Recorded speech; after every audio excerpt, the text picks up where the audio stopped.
নমস্কার, আমি প্রবীর মণ্ডল আর আপনারা দেখছেন মানবাধিকার বার্তা। মানুষের সাথে, মানুষের পাশে, সব সময়, সবখানে। আরজিকর কাণ্ড নিয়ে আবারও নতুন একটি অডিও ভাইরাল হয়েছে, যদিও এই অডিওর সত্যতা যাচাই করেনি মানবাধিকার বার্তা। আরজিকর হ্যাঁ, তো বলো এবার। বলছি ওটা হয়েছে কি বলতো, ও 2টো অব্দি পেশেন্ট ডেকেছে, ঠিক আছে? রাত্রি দুটো রাত্রি 2টো, ঠিক আছে? আচ্ছা। 2টো অব্দি পেশেন্ট ডেকেছে, দেখে রুমে এসে অনলাইনে অর্ডার করে 4জন বন্ধু মিলে খেয়েছে, ডিনার করেছে। করে ও খুব টায়ার্ড ছিল, যেহেতু 36 ঘন্টা ডিউটি ছিল, টায়ার্ড ছিল। ও কি করেছে, ওই সেমিনার রুমে গিয়ে শুয়ে পড়েছে একটা রেড কালারের ব্ল্যাঙ্কেট ঢাকা দিয়ে। তারপরে সেমিনার রুমে এমনি কি তোমাদের ওরকম সেমিনার রুমে টুমে ঘুমানো হয়? মানে আমি যদিও কোনো আইডিয়া নেই, ওই জন্য জিজ্ঞেস করছি। না, এবার একটা রেসিডেন্টের ডক্টর রুমস থাকে, আচ্ছা, বুঝতে পেরেছিস? তারপরেও সেমিনার থাকে।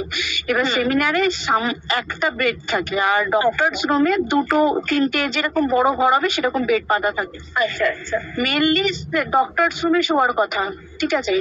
হয়েছিল কি, ওকে বডিটা পাওয়া গেছে সেমিনার রুমে, কিন্তু ঘুমাচ্ছিল ডক্টরস রুমে। যে রুমটা তোর এখন ভাঙা হয়েছে, দেখেছিস রুমটা ভেঙেছে একটা ভিডিও বাথরুমের পাশেই, ঠিক আছে? মানে বাথরুমটাকে অজুহাত দিয়ে ওই রুমের দেয়ালটা ভেঙে দিয়েছে। অ্যাকচুয়াল কাণ্ডটা ঘটেছে তোর ইয়েতে, ওই রুমটার ভেতরে, ডক্টরস রুমে ঘটনাটা ঘটেছে। ওই বডিটাকে রুমে ওই দিন আর কেউ ছিল না, খালি মানে অনলি ওই দিকটাই ঘুমাচ্ছিল। হ্যাঁ, এবার তোকে আমি বলি, অন কলে নিশ্চয়ই একজন থাকবে না, ওরা জুনিয়র সিনিয়র মিলিয়ে থাকে। এমনকি 3rd ইয়ার একজন থাকবে, 2nd ইয়ার একজন থাকবে, প্লাস 1st ইয়ারে ইন্টার্নশিপরা যারা থাকে তারা ইন্টার্নরা থাকে।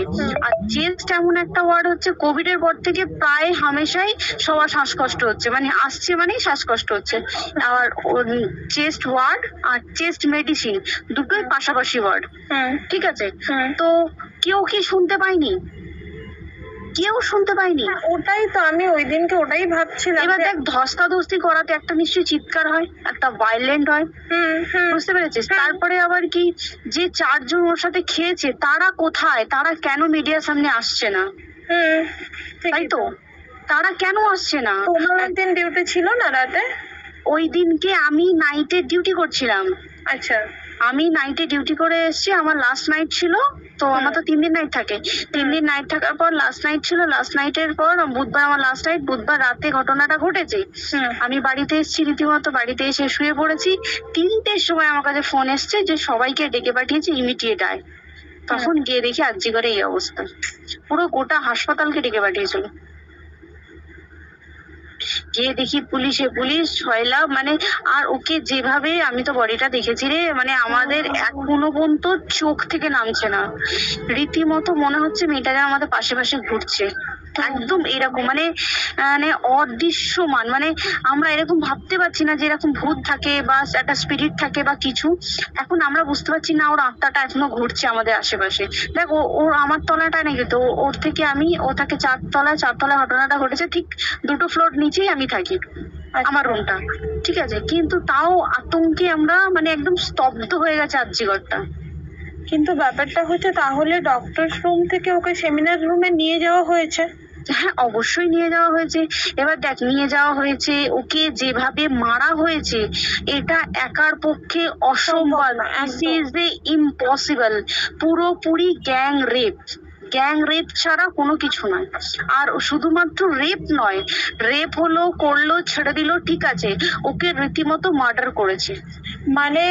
মানে হিসেব মতো যা বুঝছি, মানে তোমার কথাতে, ওটা হচ্ছে ওর ওই বন্ধু বান্ধব এক্স্যাক্টলি, হয় ওর বন্ধু বান্ধব কেউ, ঠিক আছে, মানে 4জনের মধ্যে কেউ, আইদার ওকে এমন কিছু করতে বলতে। বড় বড় কোম্পানিতেও তো এরকম হয়, মানে হয় তুমি আমার সাথে কম্প্রোমাইজ করো, নয় তুমি চাকরি ছেড়ে চলে যাও, হয় তো। এখানেও সেরকম কিছু একটা হয়েছে।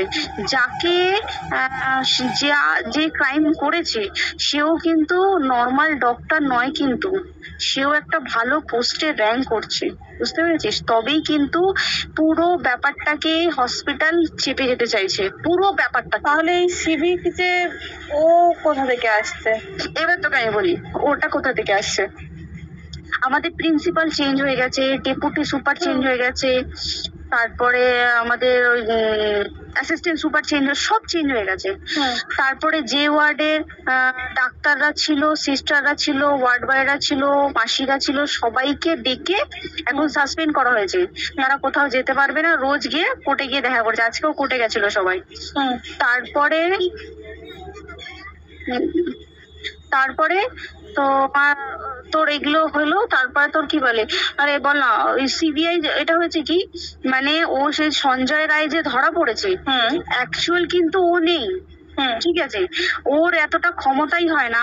ও অত রাত্রে কি করতে যাবে? ও অত রাত্রে ওখানে কি করতে যাবে? ও না পেশেন্ট, ও নাকি বলছে দালাল পেশেন্ট নিয়ে গেছে। তো পেশেন্ট নিয়ে যখন গেছে, দিদিটার রুমে যখন যাবে, নিশ্চয়ই দিদিটার রুমে কোনো কাগজপত্র দেখাতে যাবে। সেই অবস্থায় গিয়ে দেখে যে এরকম এরকম ঘটনা, তা ঝাঁপিয়ে পড়েছে ওর উপরে। এরকম কিছু তাও কিছু নয়, শুধু গেছে, দেখছে ড্রিঙ্ক অবস্থায়, ওকে ক্যামেরায় দেখা গেছে ড্রিঙ্ক অবস্থায় গেছে আর এসছে, এইটুকুই দেখা গেছে। তারপরে হচ্ছে কি, তোর অনেক রকম এখানে অনেক রকম ব্যাপার আছে। যে দিনকে ঘটনাটা ঘটে তার ঠিক দুদিন পরে ওই সেমিনার বাথরুমের অজুহাত দিয়ে ডক্টর যে রুমের দেওয়ালটা আছে, ওই দেওয়ালটা ভেঙে দিয়েছে। কেন? প্রথমে ওকে বললো সুসাইড করেছে, আমাদের যখন ফার্স্ট খবর আছে তখন সুসাইড করেছে। তারপরে যখন হসপিটালে যাই তখন গিয়ে শুনছি নাকি না, সুসাইড করেনি, এটা রেপ করেছে, রেপ করে মার্ডার করা হয়েছে। বুঝতে এখানে বিশাল বড় একটা গেম চলছে। আর ওর উপর কি রাগ ছিল? মানে হ্যাঁ হ্যাঁ হ্যাঁ হ্যাঁ হ্যাঁ হ্যাঁ একদম। আমি তোকে কি বললাম, শোন, তুই যদি কারোর সাথে কম্প্রোমাইজ করিস তাহলে তো পোস্ট করবে, তুই কারোর সাথে কম্প্রোমাইজ করবি না, তোকে মার্ডার করে দেবে। মানে ওরকম টাইপের কিছু বল, এরকমই টাইপের কিছু একটা ছিল। আইদার খুব রাফ, মানে খুব রাগ, খুব মানে খুব ওর উপরে খুব ফ্রাস্ট্রেশন ছিল, যারই ছিল খুব ফ্রাস্ট্রেশন ছিল। শুধু ওকে মারিনি রে, রীতিমতো মার্ডার করেছে। ওর যে ক্ল্যাচারটা ছিল, ওর আমি শুনেছি এটা, ওর ইউরিনের রাস্তায় ক্ল্যাচারটা ঢুকিয়ে দিয়েছে, তুই জানিস? মানে কি বলবো, মানে ওকে দেখা যাচ্ছে না, আমরা তো দেখেছি নিজের চোখে, ওকে দেখা যাচ্ছে না। মানে একটা মৃত্যু কতটা, মানে এইটা মানে প্রচন্ড কষ্ট পেয়ে একটা মেয়ে মারা গেল। আর ওর যে গলাটা চেপে ধরেছে, ওর ওই চেপে ধরাতে মানে এতটাই জোরে চেপে ধরেছে যে চোখ ফেটে রক্ত বেরিয়েছে। বুঝতে পেরেছিস? মানে কি বলতো, যদি ধরা পড়ে না, উচিত মানে যারা এটার সঙ্গে দায়ী না। আর এই যে সিবিআইটা হয়েছে, সিবিআইটা একমাত্র আমাদের জোরেতেই সিবিআইটা এসছে। মানে আমরা ওই সঞ্জয় রায় একার পক্ষে সম্ভব না এইসব। তারপরে পোস্টমর্টম রিপোর্টে তুই জানিস ওই আমাদের ভাজাইনা থেকে 150 গ্রাম স্পাম বেরিয়েছে। পোস্টমর্টম রিপোর্ট 150 গ্রাম স্পাম, মানে বুঝতে পারছিস? নট এ ক্যালকুলেটেড, মিনিমাম কম করে 6 থেকে 7 জন করেছে ওকে। ওই জন্যই তো আমরা এতটা বেশি ভাইলেন্ট হয়ে গেছি, বুঝতে পেরেছিস? আর আমাদের একটা মেয়ে তার কাজের জায়গাতেই ছিল, এমনটা নয় যে রাস্তাঘাটে কোনো বিপদ, তার কাজের জায়গাতেই সেফ নয়। শোন, কেউ যদি স্ব ইচ্ছায় কারোর সাথে রিলেশনশিপে গিয়ে করতে চায় সেটা আলাদা জিনিস, কিন্তু ঠিক আছে, কিন্তু কেউ কারো বিরুদ্ধে এইভাবে করতে পারে না রে। তুই জানিস না, মানে ওয়ার্ডে দেখ, কম বেশি আমরা সবাই ঘুমাই, কম বেশি আমরা সবাই জেগে থাকি, জেগে তো থাকি। তাতে কি কেউ শুনতে পায়নি? তার কি একদম ভায়োলেন্স ছিল না? যদি কেউ না শুনতে পারে তাহলে ওর খাবারে কেউ কিছু মিশিয়েছিল, তাই কি না? সেটাও পোস্টমর্টম রিপোর্টে মানে লিক করছে না যে কেন খাবার ও তো খাবারটা খেয়েছিল, সেটা তো নিশ্চয়ই পেটেই ছিল, পেট থেকে তো বমি করে বের করে দেয়, সেটা তো ফরেনসিক রিপোর্টে কিছু বলবে। আর তুই জানিস না, দেন মানে ধর পোস্টমর্টম রিপোর্ট আসতে 3 দিন সময় লাগে। ও যেদিনকে মরেছে ঠিক তার পরের দিনকে বিকালবেলা পোস্টমর্টম রিপোর্ট বার করেছে। মানে বডি বার করো আর পোড়াও, 10 সেকেন্ডের মধ্যে বাড়িতে নিয়ে গেছে, তারপরে বডি পুড়িয়ে দিয়েছে। মানে কি বলবো, হসপিটাল, মমতা ব্যানার্জি, সবাই, মানে তৃণমূল প্রত্যেক সবাই এটাকে পুরোটাই কেসটাকে চাপা দিতে চাইছে, পুরোটা। তারপরে তুই ভাব, যে মানুষটাকে এত ক্ষতবিক্ষত ভাবে মেরেছে, তাকে অভিষেক ব্যানার রেপ কি কলকাতায় প্রথম হলো? নয়। হুম বিভিন্ন জায়গায় বিভিন্ন ভাবে রেপ হয়েছে, হুম ধরা পড়েছে, ফাঁসি হ্যাঁ। হয়েছে কি জেল হয়েছে। অভিষেক বন্দ্যোপাধ্যায় কেন বললো জাস্ট তোর কি বলে এনকাউন্টার করতে? মানে কি সঞ্জয়কে যদি এনকাউন্টার করে পুরো কেসটা চাপা পড়ে যাবে, পুরো কেসটা চাপা পড়ে যাবে একদম। স্টুডেন্টরা ঠান্ডা হয়ে যাবে, হুম আর আমরা সেটা মানবো না, আমরা সেটা হতেই দেবো না। তাতে যদি চাকরি মানে আর্যিকরটাকে সিল করতে হয় তাতেও আমরা রাজি আছি, সিল করে দেওয়া হোক আর্যিকর, সিল করে দেবে মনে হচ্ছে যদি ঠিকঠাক ভাবে। এবার ওই জন্য আমাদের দাবিতে সিবিআই এসছে। এবার তুই একটা কথা বল, যখন দেখতে পাচ্ছে মমতা ব্যানার্জি যে কলকাতা পুলিশ আমাদের জন্য কিছু করতে পারছে না, আমরা কিছু মানতে পারছি না, 7 দিন ধরে বার করতে পারছে না, তাহলে সেটা 2-3 দিনের মধ্যে কেন হ্যান্ড ওভার করে দিল না? তাই তো। তাই কি না? তারপরে দেখ পিডব্লিউডি একটা লো পোস্টের মানুষ, মানে যারা ভাঙচুর করে, মানে সিমেন্টের যারা কাজ করে তাদেরকে পিডব্লিউডি বলে। হুম এবার পিডব্লিউডি নিশ্চয়ই হায়ার অথরিটি থেকে অর্ডার এসছে তবেই ওরা গিয়ে ভেঙেছে। ওরা নিশ্চয়ই পাগল নয় দুম করে গিয়ে কোনো গভর্নমেন্ট প্রপার্টি ভেঙে দেবে। হুম অর্ডারটা কে পাস করলো যে এখনই চেস্ট ওয়ার্ডটাকে ভাঙতে হলো?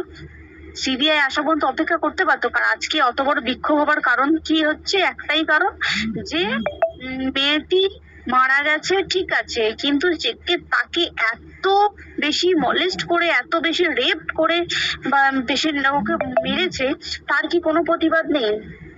তুই কোথায় সেফ পাবি তুই আমাকে বল? তুই ধর চাকরি ছেড়ে আজকে সরকারি চাকরি ছেড়ে তুই প্রাইভেটে যাই, প্রাইভেটও তো তাই একই অবস্থা, একদম একদম। প্রাইভেটেও একই অবস্থা। তুই কোনো চায়ের দোকান খুলে বসবি, অনার্সশিপে তুই বসলেও তাও এসে তো হাজার ছেলেরা থাকে, হাজার ছেলেরা টিস করে, তুই কোথায় কি করবি? তাহলে আমাদের সেফটি কোথায়? আমাদের মুখ্যমন্ত্রী মমতা ব্যানার্জি সে একটা লেডি হয়ে তাহলে আমাদের কি সেফটি দিয়েছে? আমাদের কি লক্ষ্মী ভান্ডার দিলে দিস ইজ প্রবলেম সলভ? পুরো মাসের আমাদের কি সব খরচা চলে যায় লক্ষ্মী ভান্ডারে? জানি না, আই ডোন্ট নো। মানে আমরা প্রচুর খেপে আছি, প্রচুর। মানে এর বিচার না চাওয়া পর্যন্ত তুই ভেবে চল কি এটা সলভ হবে না। আমরা মানে বিচার আমি নিয়ে আমি কথা বলবো। 2 দিন ধরেই ভাবছিলাম তোমাকে ফোন করবো, কিন্তু মানে এটা ওটাতে হয়ে উঠছে না। আর তোমাকে তো আমি ওই দিন রাতেই হোয়াটসঅ্যাপ করলাম না, হ্যাঁ এবার হ্যাঁ তখনই না আমি ব্যাপারটা অতটা বুঝতে পারিনি। আর আমার তার পরের দিনই ভোরবেলা ডিউটি, হ্যাঁ, তা আমি খুব তারপরে সাবধানে থাকিস রে, আর খুব বলো না, সাবধানে না না, থাকিস। হ্যাঁ তাই তো। এখন মানে তোমরাও সাবধানে থাকো সবাই। কি বলবো বল, কিছু বলার নেই। দেখ আমাদের মধ্যবিত্ত মানুষরা আমাদের চাকরি করে খেতেই হবে, সোজা কথা, একদম একদম। তাই কিনা বল? বাবা এত পুঁজি নেই যে বসে বসে অত- খাবো, ঠিক আর আছে? সেই মেন্টালিটিও নেই, হ্যাঁ, যদিও থাকে মেন্টালিটিও নেই হ্যাঁ, যে এবার বাবার পুঁজিতে খাবে। এবার একটা কথা তুই বল, চাকরিটা কোথায় গিয়ে করবো তুই একটা বল? কোন স্টেটে গিয়ে চাকরি করবো তুই আমাকে বল? ওই যেমন মানে এটা হয়তো আমার মা যেমন বাড়িতে থেকে 7টার মধ্যে ঢুকে যাও, দিদিকে তো ধরো অনেক রাত অব্দি 9টা 9:30 10টা অব্দি ল্যাবে থাকতেই হয় না। এবার তুই কি করবি বল, কি করবি? বলো তো এখন কিছু করার আছে? দেখ ল্যাবেও তো সব ছেলেরা আছে, ছেলে আছে মেয়ে আছে, তুই কাকে বারণ করবি? তুই কাকে বিশ্বাস করবি? তুই বল, তুই ধর কলিগদের সাথে খেতে বসেছিস, ঠিক আছে, তোর টিফিনটা যদি কেউ চাইলে তুই তাকে না দিয়ে পারবি? না, একদমই। আর কার মনে যে কি আছে সেটাই তো কি বলবি বল? এবার তুই বল খাবারটা যে খাবি, তোর টিফিন কেউ চাইলো বা তোকে যদি কেউ বললো কি একটু একটু খা, যেমন আমরা শেয়ারে হয় স্কুলে যেটা আমাদের আমাদের তো শিখিয়েছে। হয়, যেটা হ্যাঁ স্বাভাবিক, এটা সবাই এটা তো স্বাভাবিক। তুই বল তাতে যদি এরকম অবস্থা হয় তাহলে কি করবে মানুষ, তুই আমাকে বল? আজকেও তো তাই আমাদের দেখ না 11টা থেকে আমাদের তোর ক্যান্ডেল দিয়ে হোয়াইট ড্রেস করে সব শ্যামবাজারে এক করতে হবে। এখন আবার বৃষ্টি শুরু হয়েছে, কে জানে কি প্রচুর বৃষ্টি শুরু হলো। কি হবে জানি না। ঠিক আছে গো, টাটা।